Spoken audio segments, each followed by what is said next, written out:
Buenas tardes, les saluda nuevamente Martín Espinosa. Estamos, como todos los miércoles, en la serie de las cartas de Pablo a los tesalonicenses. Hoy estamos cubriendo el capítulo número 2. La semana pasada, el miércoles de la semana pasada, tocamos el capítulo 1 y antes de empezar, sí quisiera poder darle lectura a este segundo capítulo. Y vamos a ir explicando poco a poco. Vamos a tratar de terminar el capítulo 2 el día de hoy. El próximo miércoles vamos a estar viendo el capítulo 3 y así sucesivamente cada miércoles. Bueno, si me acompañan, por favor, estamos en 1 Tesalonicenses, en el capítulo 2. Vamos a leer los 20 versículos de este segundo capítulo. Dice así la palabra de Dios: porque vosotros mismos sabéis, hermanos, que nuestra visita a vosotros no resultó vana, pues habiendo antes padecido y sido ultrajados en Filipos, como sabéis, tuvimos denuedo en nuestro Dios para anunciaros el Evangelio de Dios en medio de gran oposición. Porque nuestra exhortación no procedió de error ni de impureza, ni fue por engaño, sino que según fuimos aprobados por Dios, para que se nos confiase el Evangelio, así hablamos. No como para agradar a los hombres, sino a Dios, que prueba nuestros corazones. Porque nunca usamos de palabras lisonjeras, como sabéis, ni encubrimos avaricia, Dios es testigo. Ni buscamos gloria a los hombres, ni de vosotros, ni de otros, aunque podíamos seros carga como apóstoles de Cristo. Antes fuimos tiernos entre vosotros, como la nodriza que cuida con ternura a sus propios hijos. Tan grande es nuestro afecto por vosotros, que hubiéramos querido entregaros no solo el Evangelio de Dios, sino también nuestras propias vidas, porque habéis llegado a sernos muy queridos. Porque os acordáis, hermanos, de nuestro trabajo y fatiga, como trabajando de noche y de día para no ser gravosos a ninguno de vosotros, os predicamos el Evangelio de Dios. Vosotros sois testigos, y Dios también, de cuánta santa, justa e irreprensiblemente nos comportamos con vosotros los creyentes. Así como también sabéis de qué modo, como el Padre a sus hijos, exhortábamos y consolábamos a cada uno de vosotros. Y os encargábamos que anduvieseis como es digno de Dios, que os llamó a su reino y gloria. Por lo cual también nosotros, sin cesar, damos gracias a Dios de que cuando recibiste la palabra de Dios que oíste de nosotros, la recibiste no como palabra de hombres, sino según es en verdad la palabra de Dios, la cual actúa en vosotros los creyentes. Porque vosotros, hermanos, vinisteis a ser imitadores de las iglesias de Dios en Cristo Jesús que están en Judea, pues habéis padecido de los de vuestra propia nación las mismas cosas que ellas padecieron de los judíos, los cuales mataron al Señor Jesús y a sus propios profetas, y a nosotros nos expulsaron, y no agradan a Dios y se oponen a todos los hombres, impidiéndonos hablar a los gentiles para que éstos se salven. Así colman ellos siempre la medida de sus pecados, pues vino sobre ellos la ira hasta el extremo. Pero nosotros, hermanos, separados de vosotros por un poco de tiempo, de vista pero no de corazón, tanto más procuramos con mucho deseo ver nuestro rostro. Por lo cual quisimos ir a vosotros, yo Pablo, ciertamente una y otra vez, pero Satanás nos estorbó. Porque, ¿cuál es nuestra esperanza o gozo o corona de que me gloríe? ¿No lo sois vosotros delante de nuestro Señor Jesucristo en su venida? Vosotros sois nuestra gloria y gozo. Muy bien, vamos a dar una pequeña introducción. Después de la introducción vamos a orar y vamos de lleno a este capítulo 2 que acabamos de leer. ¿Ok? Bien, la semana pasada, el miércoles pasado, hablamos acerca de el capítulo número 1 de Tesalonicenses, de Primera Tesalonicenses, y este capítulo describe a una iglesia ideal.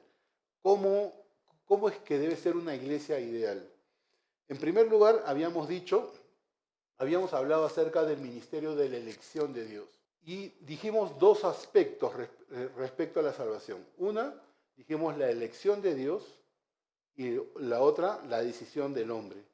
Dijimos que estas dos posiciones no son contrarias una con otra, sino más bien son complementarias. ¿Por qué dijimos esto? Porque la Biblia enseña ambas cosas. También hablamos el miércoles pasado cómo es que Pablo sabía que estas personas, que los miembros de la iglesia de Tesalónica eran salvas.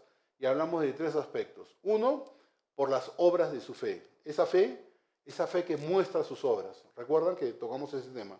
El segundo aspecto, por el cual sabía Pablo que estas personas eran salvas, era por su trabajo de amor. Por su trabajo de amor. El verdadero creyente, dijimos el miércoles pasado, está dispuesto a trabajar por amor. Ama a Cristo y ama a otras personas, aún sin conocerlas. Y el tercer aspecto que dijimos el miércoles pasado, que por qué Pablo pensaba que los miembros de la iglesia de Tesalónica eran salvas, eran por la esperanza, por esa paciencia que tenían los miembros de la iglesia de Tesalónica en la esperanza de un pronto retorno de Jesús. Nosotros los cristianos tenemos esa esperanza.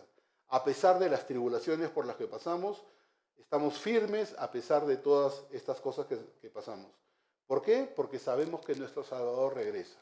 ¿Ok? Entonces, habíamos hablado 4 aspectos de esta iglesia ideal.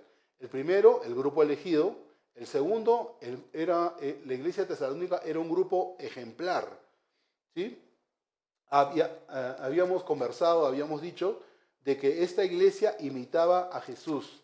Esta iglesia imitaba a Pablo, que recibieron la palabra de Dios con gozo a pesar de estar pasando por tribulaciones. Ellos a su vez, siendo como una iglesia ejemplar, fueron ejemplo para, Pablo nombra dos iglesias, la iglesia de Macedonia y de Acaya. Esta iglesia joven de Tesalónica fue ejemplo para la iglesia de Macedonia y de Acaya. Estos cristianos eran ejemplo. El testimonio de estos hombres y mujeres se extendió por toda el área y eso sirvió para que muchos llegasen a los pies de Cristo. Entonces, el primero, grupo elegido, hablamos el miércoles pasado. El segundo, era un grupo ejemplar. El tercero, dijimos que era un grupo entusiasta. ¿Por qué dijimos que era un grupo entusiasta? Porque estas personas, estos miembros de la iglesia, hacía poco que se habían convertido a Jesús. Hacía poco que se habían salvado. No tenían la instrucción que hoy tenemos sobre la materia. No tenían las facilidades que hoy tenemos y sin embargo eran entusiastas al testificar de Cristo. Dijimos inclusive que esta gente no solo testificaba de palabras, sino que testificaba con su andar. O sea, no solamente hablaban la palabra de Dios, daban su testimonio, hablaban acerca de cómo las citas del Antiguo Testamento se reflejaban en la vida de Jesús, sino lo demostraban con su andar. Entonces, en primer lugar, era un grupo elegido, el segundo era un grupo ejemplar, el tercer lugar, un grupo entusiasta, y el cuarto, dijimos, era un grupo expectante. Esta iglesia esperaba el retorno, el regreso de Cristo, y lo hacían vigilantes, lo hacían estando alertas, esperaban con interés, con curiosidad, estaban sirviendo al Dios vivo y se regocijaban porque sabían y saben que el retorno de su Salvador se va a dar. Entonces, el primer capítulo de Tesalonicenses, el primero, habla acerca de la iglesia elegida, ¿ok? De la iglesia elegida. Cómo estos miembros, estos jóvenes creyentes, fueron ministrados por Pablo, ¿sí? Y cómo es que Pablo en 3 semanas pudo hacer que estos jóvenes creyentes permaneciesen fieles. ¿Por qué se dio este efecto donde podemos ver que la iglesia comenzó a crecer? O sea, Tesalónica no solamente fue una iglesia joven, recuerden, 3 semanas estuvo Pablo con ellos, sino que se extendió, fueron ejemplo, dice Pablo, para dos iglesias, ¿no? Acaya, una de ellas, y Macedonia, la otra. Entonces, ¿cómo fue que esto pasó? Esto lo vamos a ver en el segundo capítulo. Si me acompañan a orar, y luego vemos el desarrollo de este segundo capítulo. Como es clásico en las iglesias de Calvary Chapel, vamos a analizar versículo por versículo. Vamos a orar. Señor y Padre nuestro, quiero darte gracias por esta noche, Señor. Te pido en el nombre de Jesús, Señor, que nos hables, que nos hables a través de tu carta, esta segunda carta este segundo capítulo de la primera carta de Pablo, Dios. ¿Por qué esta iglesia? ¿Qué de especial tuvo esta iglesia? Que se convirtió en una iglesia ejemplo, que se convirtió en una iglesia expectante. Rápidamente estos creyentes crecieron, Señor. Es algo que deseamos, Padre, para todos los que estamos viendo este video. En el nombre de Jesús oramos, Señor. Amén. Bien, Pablo en este segundo capítulo nos va a hablar de 4 aspectos, de 4 entornos, de 4 situaciones, ¿sí?, del cristiano ideal. El primero, y si estás tomando nota, Pablo nos va a hablar acerca del siervo fiel. Esto va a ir del capítulo 2, los primeros 6 versículos. Luego vamos a hablar acerca de la madre gentil. El mismo capítulo 2, los dos siguientes versículos, el 7 y 8. Luego, el padre preocupado. Vamos a ver del versículo 9 al 16 y el hermano cariñoso del 17 al 20. Vamos a hablar acerca del siervo fiel, de los primeros 6 versículos. Si me acompañas a leerlos, te agradecería. Dice así: porque vosotros mismos sabéis, hermanos, que nuestra visita a vosotros no resultó vana. Pues habiendo antes padecido y sido ultrajados en Filipos, como sabéis, tuvimos de nuevo en nuestro Dios, para anunciaros el Evangelio de Dios en medio de gran oposición. Porque nuestra exhortación no procedió de error ni de impureza, ni fue por engaño, sino que según fuimos aprobados por Dios, para que se nos confiase el Evangelio, así hablamos. No como para agradar a los hombres, sino a Dios, que prueba nuestros corazones. Porque nunca usamos de palabras lisonjeras, como sabéis, ni encubrimos avaricia, Dios es testigo. Ni buscamos gloria de los hombres, ni de vosotros, ni de otros, aunque podíamos seros cargas como apóstoles de Cristo. Miren, Pablo les está diciendo a la iglesia de Tesalónica, porque vosotros mismos sabéis, en el versículo 1, acompáñenme, miren. Pablo inicia este segundo capítulo defendiendo su carácter, defendiendo su ministerio ante los tesalonicenses. ¿Por qué empieza este segundo capítulo? Y a partir del segundo capítulo ya esto es carne, esta es la carne de la carta, ¿correcto? ¿Por qué Pablo está defendiendo su ministerio delante de los tesalonicenses? ¿Por qué? Porque tenía enemigos en Tesalónica, que ante su ausencia, recuerden, Pablo tuvo que salir de noche, sin avisar, sin despedirse, porque ya querían tomarlo y hacerle daño. Entonces, Pablo tenía enemigos en Tesalónica y como sabían que él no estaba, lo comenzaron a desacreditar. Básicamente porque él tuvo una salida inesperada, una salida apresurada de Tesalónica. Los enemigos de Pablo decían de que había dejado la ciudad porque era un cobarde. Y no solamente un cobarde, sino que era un hombre interesado. Pablo está contestando en este segundo capítulo aquellos ataques hechos por esos chismosos que están fuera de la iglesia debido al odio que sentían por él. Pablo sabía que era desacreditado. Y si él se hubiera quedado callado, también el evangelio se hubiera desacreditado. Entonces, Pablo en este momento está poniendo como testigo a los tesalonicenses para mostrarles que él tiene confianza en ellos. En el mismo versículo 1 dice: nuestra visita a vosotros no resultó vana. La definición de vana es sin contenido. Es cuando está vacía, cuando es hueca, ¿ok? Y el resultado del ministerio de Pablo en Tesalónica no fue vano, no fue sin contenido. Al contrario, era evidente que el ministerio de Pablo en Tesalónica tuvo éxito. ¿Cómo es posible que en 3 semanas él haya formado una iglesia en Tesalónica? Dice la palabra de Dios que él discutía los días sábados en las sinagogas con los judíos y seguramente durante semanas se reunía con los miembros que estaban interesados y él les compartía. Dijimos que él compartía parte de los libros del Antiguo Testamento y cómo esos pasajes del Antiguo Testamento hablaban acerca de nuestro Salvador Jesús.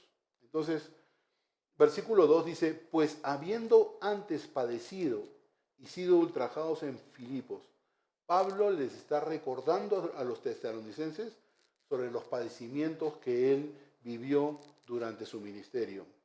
Estoy seguro que cuando Pablo llega a Tesalónica, las heridas producto de los golpes y de la humillación que Pablo recibió en Filipos, aún estaban frescas.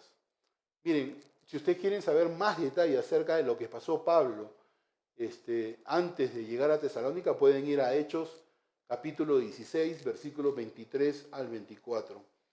Este pasaje registra el sufrimiento que incluía flagelación pública. Es más, lo pusieron en el cepo, en las piernas, ¿no? Le pusieron a Pablo en los pies mientras él estaba en la prisión. Entonces a Pablo lo humillaron, a Pablo lo persiguieron, no solamente a él, sino también a Silas, ¿no? Ambos fueron afectados por esto, ¿no? Y fíjense, ya hablando como personas, ¿no? Estas cosas, obviamente que te debilitan, te dan ganas de decir, ¿sabes qué? Voy a tomar un tiempo de vacaciones porque mira lo que me acaba de pasar en Filipos, ¿no?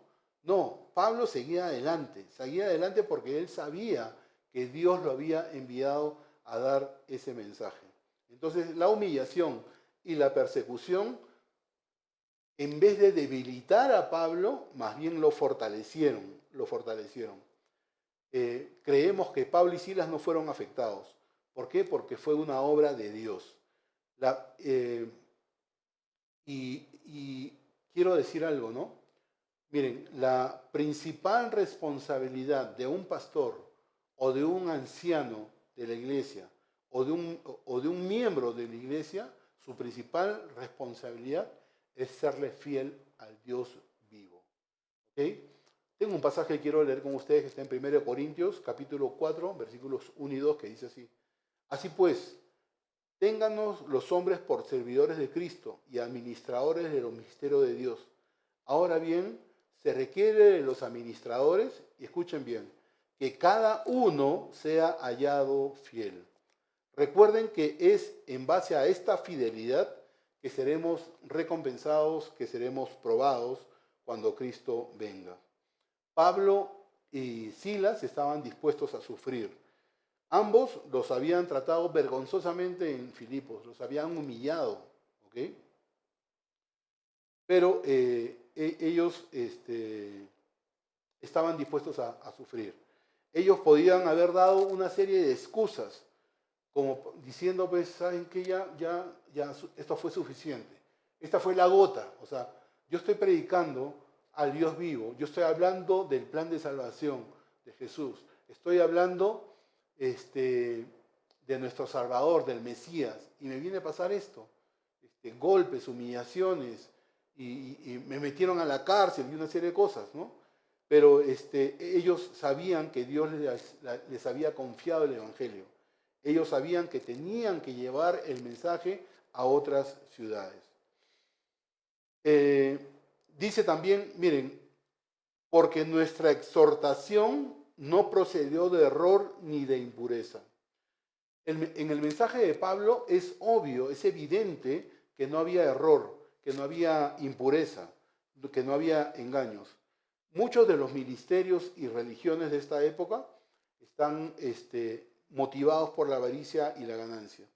Acabo ahorita, hace unos minutos nomás, de escuchar a un pastor diciendo, especialmente en España, que hay muchos apóstoles, hay muchos pastores que se están aprovechando de esta pandemia por la cual estamos viviendo todos, el COVID-19. Hay muchos pastores que están recomendando que ellos aten, que ellos que declaren, que reprendan. Es más, otros pastores están recomendando que hagan figuritas de cartón y que las peguen alrededor de sus paredes para que el virus no ingrese a sus casas. En realidad, estos pastores están engañando a los miembros de la Iglesia de Cristo. En ese tiempo, en Tesalónica, había una cantidad enorme de religiones, había una cantidad enorme de maestros religiosos y podíamos encontrar incluso en Tesalónica la adoración a los dioses del panteón olímpico. Apolos, Atenas, Hércules, habían inclusive religiones nativas de Grecia que celebraban a Dionisio y el culto al sexo y al vino. Adicionalmente a esto, habían tradiciones y filosofías griegas que también estaban representadas. Había una serie de santuarios de muchos dioses egipcios, los cultos del Estado romano. En medio de todo esto, en medio de toda esta cantidad de profetas, de religiones, de tradiciones, de filosofías, estaba el pueblo judío y los gentiles que eran temerosos de Dios. La mayoría de estas religiones tenían sus misioneros que trataban de difundir su fe, así como lo hacemos nosotros, ¿no? Nosotros tratamos de difundir nuestra fe, de enseñar nuestra fe. En ese tiempo habían más maestros, más religiones, más tradiciones, y habían misioneros que eran oportunistas y que trataban de estafar a la gente, así como ahora, ¿no? Con esta pandemia, ya les he dicho, para aquellos cristianos que no tienen base bíblica, estas declaraciones confunden. Creo que ustedes seguramente también han recibido mensajes de WhatsApp, mensajes compartidos a través de Facebook, donde hablan acerca de la suerte, de una serie de cosas que no tienen base bíblica, con estas falsas religiones, así como en este tiempo, ¿no? Entonces, estamos hablando de que en ese tiempo de Tesalónica había muchos misioneros que trataban de difundir su fe como los evangelistas, y eran predicadores itinerantes, ¿ok? La mayoría de estos predicadores eran oportunistas, estafadores, magos, filósofos, que tomaban todo lo que podían de sus oyentes y después se iban hacia otra ciudad hasta encontrar a alguien más que los pudiera sostener. Por eso es que Pablo habla de la impureza moral, de la impureza del espíritu, de la carne, ¿no? Pero también habla del aspecto sexual, ¿no? Especialmente de este aspecto. Vamos al versículo 4, dice así: así hablamos no como para agradar a los hombres, sino a Dios, que prueba nuestros corazones.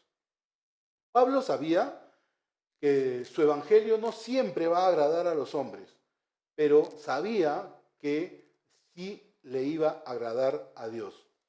El mayordomo fiel debe vivir para agradar a Dios, no para agradar a los hombres. Y es tentador, les digo, es tentador hablar bonito, hablar sobre que conviértate al cristianismo, que tu vida va a cambiar y todo va a ser color de rosa y que no vas a tener dificultades, tus problemas financieros van a ser cubiertos totalmente, porque tú vas a decretar y vas a declarar de que esto se va a hacer y esto no va a suceder, etc. Y eso no es cierto. Eso no es cierto. Pero como les dije, ¿no? El evangelio que practicaba Pablo, que predicaba Pablo, no siempre iba a agradar a los hombres. Y es tentador comprometer el evangelio para ganar amigos, ¿no? Aquel evangelio que te dice, para de sufrir, ¿no? Y todo va a ser felicidad, todo va a ser abundancia, ¿no? Esas prédicas están fuera, totalmente fuera de lugar. ¿Y por qué? Porque muchas veces el cristiano vuelve a lo mismo, que no tiene base bíblica, que no lee o que lee su Biblia de cuando en vez, puede caer fácilmente en estas predicaciones falsas, ¿no? Pablo predicaba la verdadera palabra de Dios. Y él lo dice en el versículo 5, fíjense. Porque nunca usamos de palabras lisonjeras, como sabéis, ni encubrimos avaricia. Pablo no usó palabras lisonjeras que a menudo encubran avaricia. ¿Qué cosas son palabras lisonjeras? Son palabras que, aunque son sinceras, son dirigidas para causar un placer en la persona que es halagada. Oye, qué bien se te ve, ¿no? Oye, estás más delgado, ¿no? Entonces, palabras lisonjeras son palabras que son dirigidas para causar placer a la gente o a la persona que es halagada con el fin de lograr un propósito propio. Puedes llamar a Dios como testigo de que al predicarlo no tienes en vista nada más que su gloria en la salvación de las almas. O sea, podemos decir de que no nos arrepentimos de aquellas prédicas que tratan de ganar el oído de quien las escucha, ¿no? Dios nos manda a predicar el evangelio tal y como es. ¿Cuál es el evangelio que no les gusta escuchar a algunos miembros? Tú eres pecador. Tienes que arrepentirte de aquellas cosas que han ofendido a Dios. Eres un perdido. Te vas a la muerte eterna. Esos mensajes no ayudan para captar más gente. ¿Por qué? Porque son directos, pero son verdad. Son directos, pero son verdad. Entonces, este versículo 5 afirma que Pablo no recurría a palabras lisonjeras. Él no recurría al ablandamiento o te voy a predicar algo bien bonito para que te guste, ¿no? Para una ganancia personal. No, Pablo era radical, ¿no? Pablo era radical. Vamos a la segunda parte, que es la madre gentil, versículos 7 y 8. Antes fuimos tiernos entre vosotros como la nodriza que cuida con ternura a sus propios hijos. Tan grande es nuestro afecto por vosotros que hubiéramos querido entregaros no solo el Evangelio de Dios, sino también nuestras propias vidas, porque habéis llegado a sernos muy queridos. Leyendo este pasaje, estudiando este pasaje, me llamó mucho la atención de cómo Pablo se está comparando en este versículo 7 con una nodriza. Y habla, ¿no? Como una nodriza que cuida con ternura. Miren, a lo mejor ustedes han escuchado o conocen gente que tiene un aspecto duro, fuerte, ¿no? Yo trabajé muchos años con una amiga que, bueno, trabajamos muchos años en la parte comercial y cuando me asignaron a esta persona para trabajar en el área comercial, yo dije, esta chica en vez de ayudarnos nos va, porque era dura, era directa, ¿ok? Pero cuando comencé a conocer a esta chica, tenía un amor tremendo por los necesitados, por los pobres.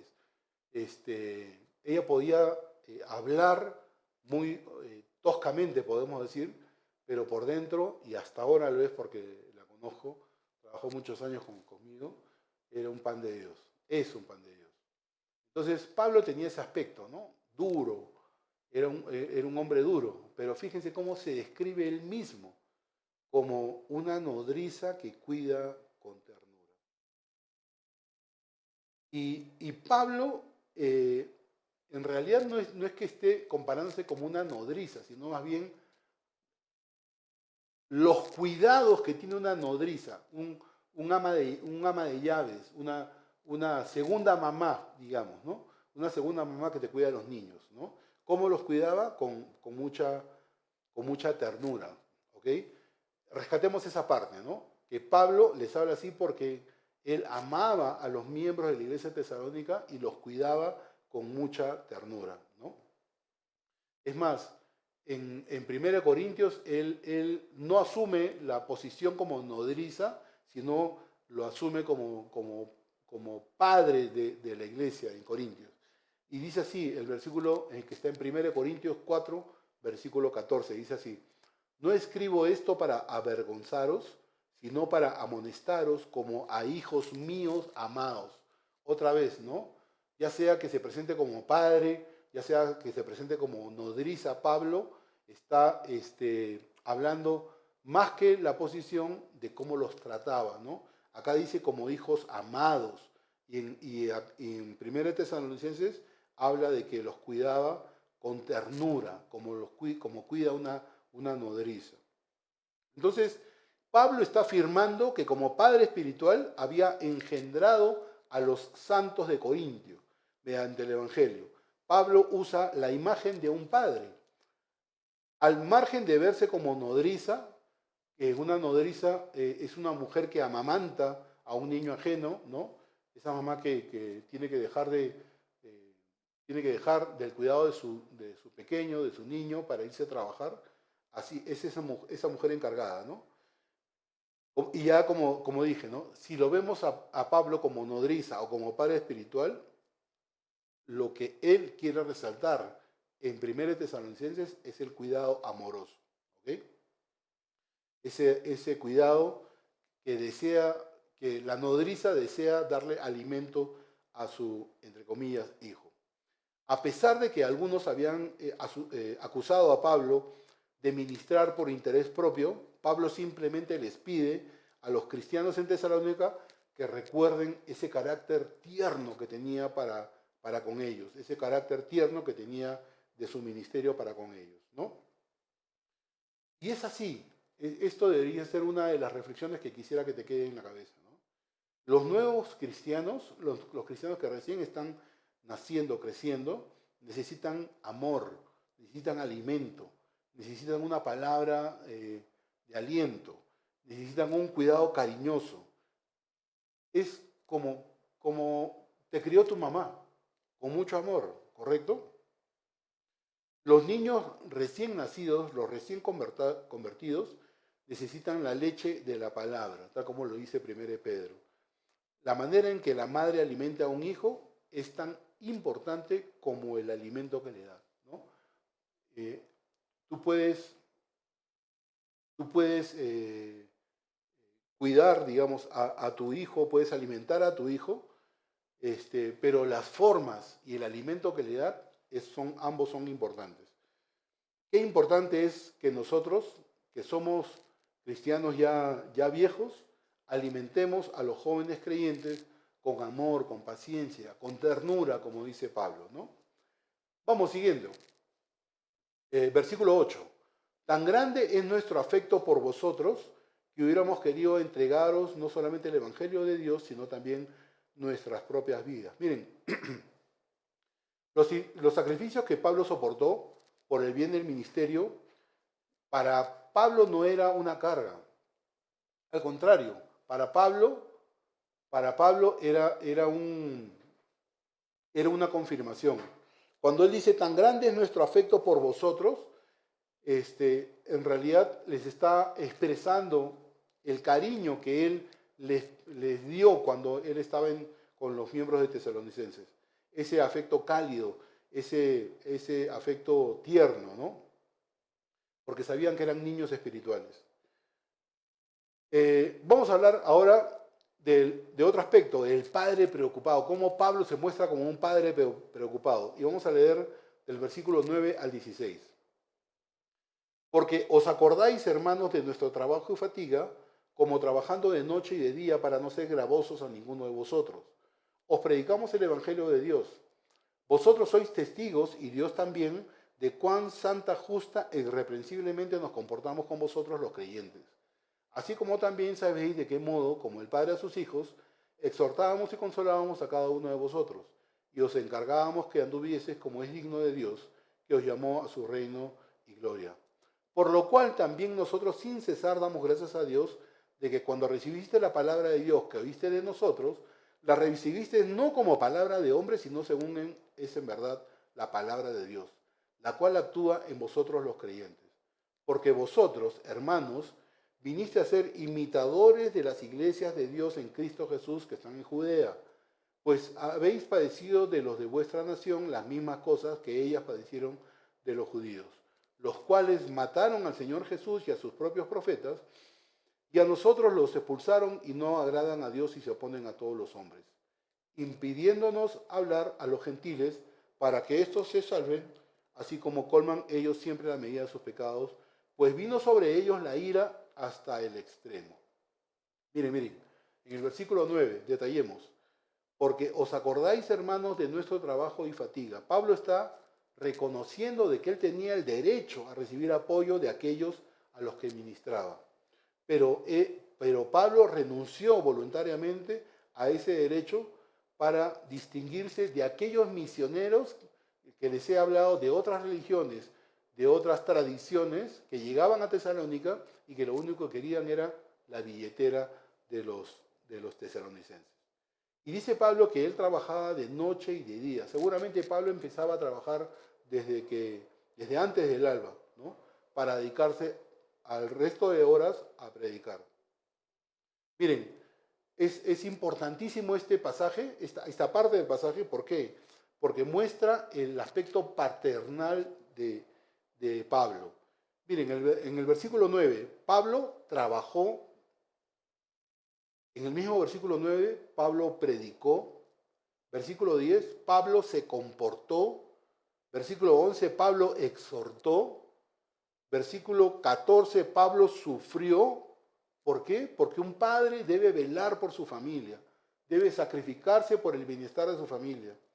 Y los hijos son grandes imitadores y es importante que la vida de los padres espirituales sean un ejemplo para sus hijos. Y eso es lo que Pablo trataba de decirles en este segundo capítulo.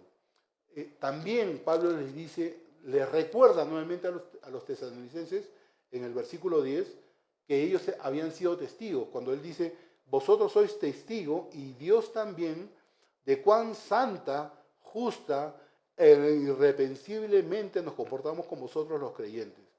Es increíble, es increíble cómo Pablo puede apelar a su propia vida diciendo, ¿saben qué? Imítenme a mí. ¿Puedes decir eso? Yo puedo decir eso.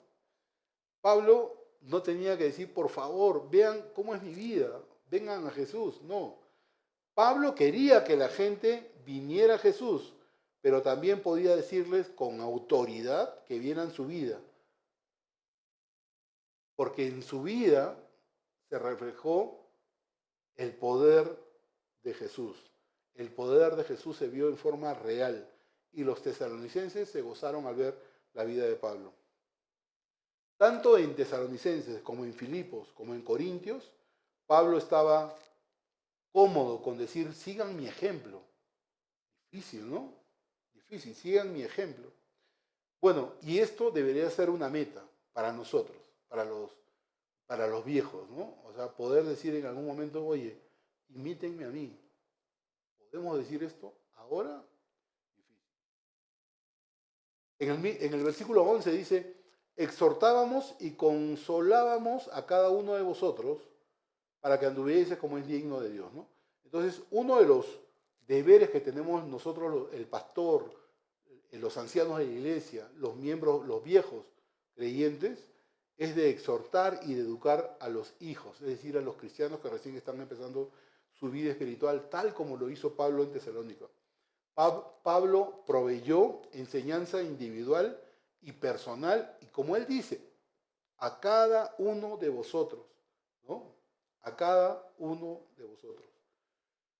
El ministerio de Pablo, yo puedo resumirlo en 3 palabras. Pablo exhortó, Pablo consoló y Pablo encargó. testificar. Pablo no solo les enseñó la palabra, sino que los animaba a partir de sus propias experiencias, de la propia experiencia que tenía Pablo, para que sigan al Señor. Y dice el versículo 13, cuando recibiste la palabra de Dios, Pablo creía, y esto es súper importante, Pablo creía y enseñaba a otros que Dios le habla al hombre. Y esa palabra de Dios la tenemos registrada en la Biblia. Por eso, cuán importante es la lectura, el estudio, el análisis, la memorización de la palabra de Dios. Y Pablo dice en el versículo 13, fíjense, la recibiste no como palabra de hombres. La Biblia es un libro, sí, pero no es un libro como cualquiera. No es como leer El Principito, no es como leer cualquier otro libro. Cuando leamos la Biblia, cuando abramos nuestra Biblia y leamos la palabra de Dios. Y eso es lo que Pablo les está diciendo a los tesalonicenses, ¿no? Que ellos recibieron no como palabra de hombres, sino según es en verdad la palabra de Dios. Y yo creo que este aspecto es súper importante del por qué la iglesia de Tesalónica se convirtió en una iglesia que era ejemplo, una iglesia entusiasta, una iglesia elegida, ¿no? ¿Y por qué es importante esto, no? Porque si tú no crees que es la palabra de Dios, la palabra de Dios no va a hacer efecto en tu vida. Y Pablo lo dice, mire, la cual actúa en vosotros los creyentes. Por eso es que Pablo tenía una confianza en la palabra de Dios. No era un anhelo de Pablo, no era un pensamiento, no era una fe ciega, no, era la palabra de Dios que transforma la vida y que transformó la vida de los creyentes allá en Tesalónica. La palabra de Dios actúa, no solamente nos trae información o nos provoca algún sentimiento. La palabra de Dios tiene poder para transformar tu vida y mi vida. Por eso, no me voy a cansar. Lo he dicho en la iglesia a la que asisto. Se los digo ahora. La necesidad que tenemos todos de leer, estudiar, memorizar la palabra de Dios en forma ordenada. No abrir la Biblia y decir, a ver, Señor, ¿qué me vas a hablar acá? Ya, Éxodo. No. En forma ordenada. Es súper importante. Versículo 15. Los cuales mataron al Señor Jesús y a sus propios profetas y a nosotros nos expulsaron. Pablo estaba consolando a aquellos cristianos de Tesalónica, contándoles que ellos no eran los únicos que estaban sufriendo. Recuerden que el Señor Jesús enfrentó persecución y los cristianos de Judea la enfrentaron primero. Los miembros de la iglesia de Judea los enfrentaron primero. Adicionalmente, Pablo y sus amigos y este comité que iba de pueblo en pueblo, también eran perseguidos. Los judíos de Judea no fueron los únicos responsables del asesinato de Jesús. Los romanos también tienen su propia parte de culpa. Y tanto judíos como cristianos eran culpables de la muerte de Jesús. Fíjate lo que dice el versículo 16.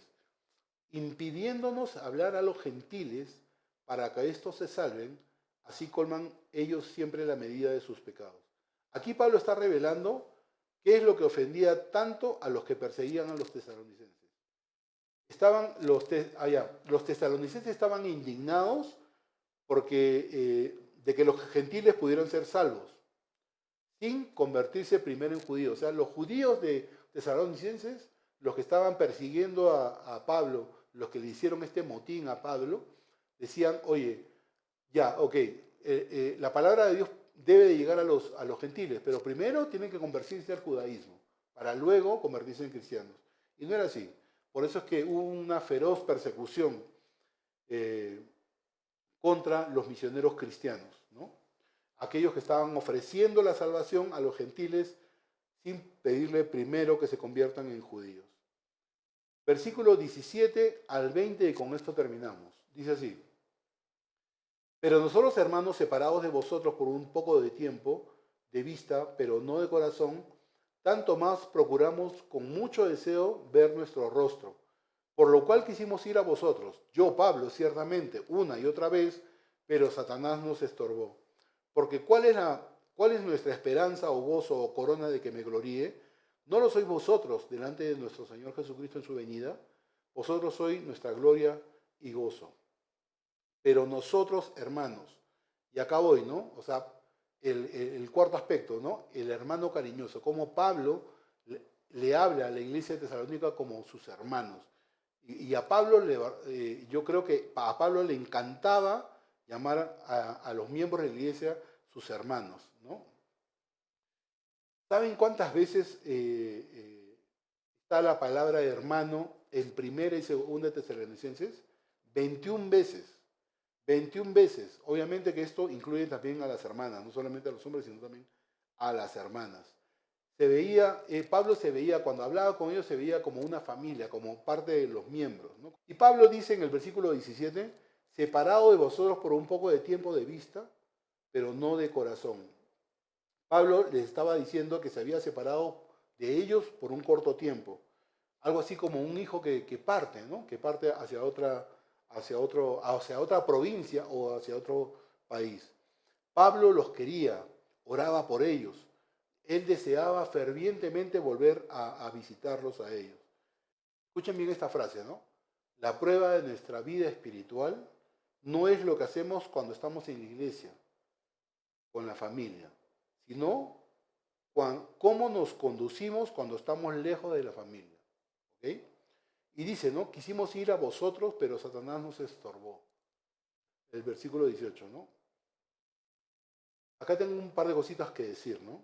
En primer lugar, no era que Pablo no quería visitar a la gente de Tesalónica, era que Satanás estorbó a Pablo y a sus compañeros. ¿Por qué Pablo no dice, yo te reprendo en el nombre de Jesús? ¿No? Yo te ato en el nombre de Jesús. ¿Por qué no dijo eso? Pablo les aseguraba a los tesalonicenses que él deseaba estar con ellos, pero que fue estorbado una y otra vez cuando él deseaba ir. ¿Okay? Y estoy casi seguro que en esas 3 semanas que Pablo estuvo con estos miembros de la iglesia, les enseñó acerca de Satanás y acerca de la guerra espiritual que todo cristiano pasa. ¿Okay? Está prácticamente terminando acá, dice sí, porque ¿cuál es nuestra esperanza o gozo o corona de que se me gloríe? Pablo le estaba asegurando a los tesalonicenses que nunca podría olvidarnos porque ellos eran su gloria, ellos eran su gozo.